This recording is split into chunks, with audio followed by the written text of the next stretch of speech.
Assalamualaikum warahmatullahi wabarakatuh dan salam sejahtera. Hari ini cikgu nak kongsikan sinopsis sebuah buku novel patriotik yang bertajuk The One. Okey, buku ini boleh didapati di Pusat Sumber Sekolah Menengah Kebangsaan Tuanku Lailatul Syahrin. Okay, novel The One ini merupakan salah satu novel yang berunsurkan patriotik yang ditulis oleh penulis yang dikenali sebagai Melo Jelita. Novel ini ditulis pada tahun 2015 setelah hampir 2 tahun berlakunya kejadian peperangan berdarah di Lahad Datu Sabah yang mengorbankan 10 orang anggota polis, di mana 2 daripadanya adalah anggota 69 Komando Unit Tindakan Khas PDRM.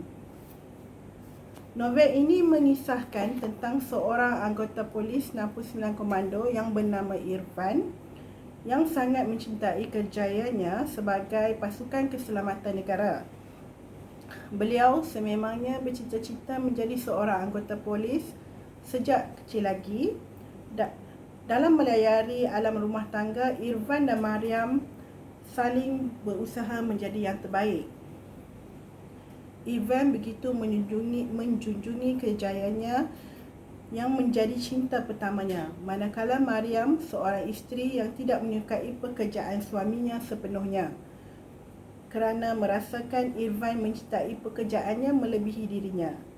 Kisah rumah tangga mereka tidak mudah dan ada saja perselisihan di antara mereka berdua, bagaikan sarang busuk besar dan teguh luarannya tetapi berkerangka rapuh di dalamnya. Seorang isteri tidak memahami bidang kerja suaminya, seorang suami yang tidak memahami bidang kerja seorang suami yang merasakan tidak apa yang perlu difahamkan. Vet 69 Komando milik negara, kahwin dengan mereka bermakna kahwin dengan negara. Dalam novel ini memberi kita kesedaran bahawa masih ada insan yang tidak mementingkan wang ringgit, masih ada insan yang yang sanggup berkorban untuk negara dan keluarganya. Masih ada insan yang tidak mengemis penghargaan, meminta nama mereka diabadikan di jalan, meminta kisah-kisah mereka ditulis agar dikenali ramai. 69 Komando, kisah mereka hanya Tuhan yang tahu. Walaupun sering berlaku pertelingkahan dalam rumah tangga mereka, namun Mariam sangat menyayangi suaminya. Dia sebenarnya berbangga kerana suaminya seorang pegawai polis yang sangat cintakan negara. Namun, kebanggaannya kepada suaminya tidak ditunjukkan dengan jelas disebabkan sifat cemburunya dan manjanya. Setiap kali dipanggil untuk bertugas, Mariam akan membuat persiapan pakaian atau barang-barang yang dikehendaki oleh Irfan.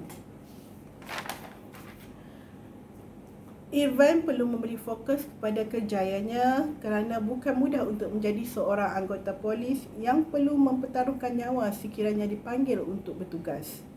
Dalam melakukan tugasnya, keluarga sudah menjadi kepentingan kedua baginya kerana dia sudah bersumpah setia untuk mempertahankan negara walaupun nyawanya menjadi taruhan. Dalam novel ini juga menceritakan tentang kejadian 1 Mac 2013 di Lahad Datu Sabah yang melibatkan anggota 69 Komando dan anggota polis yang lain. Pertempuran berdarah di Lahad Datu Sabah telah mengorbankan 10 orang anggota polis dan 2 daripadanya adalah anggota 69 Komando dari Kem Ulu Kinta Perak, iaitu ASP Zulkifli bin Mahmad dan juga Sarjan Sabaruddin bin Daud. Dalam novel ini juga menceritakan saat-saat berlakunya pertempuran di Lahad Datu dari mula peperangan sehinggalah tamat peperangan dan menyebabkan kematian anggota polis dan pengganas Sulu. Kejadian pertempuran berdarah di Lahad Datu Sabah menjadi sejarah negara Malaysia. Nyawa yang terkorban diukir namanya di bangunan sejarah. Anak-anak menjadi yatim, isteri menjadi balu, namun mereka reda demi negara.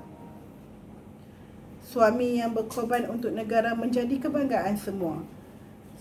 Semoga mereka syahid di medan peperangan, wahai pejuang negara. Jasa dan baktimu akan dikenang selamanya dalam lipatan sejarah. Marilah kita sama-sama membaca Al-Fatihah untuk semua anggota polis yang terkorban. Dan juga marilah kita sama-sama membaca Al-Fatihah kepada penulis buku Mela Jelita yang telah kembali ke rahmatullah. Harapan cikgu agar harapan cikgu agar kita sama-sama membaca buku ini. Buku ini boleh didapati di Pusat Sumber Sekolah Menengah Kebangsaan Tuanku Lailatul Syarif, dan jangan lupa untuk menjawab soalan kuis yang akan diberikan. Sekian, terima kasih.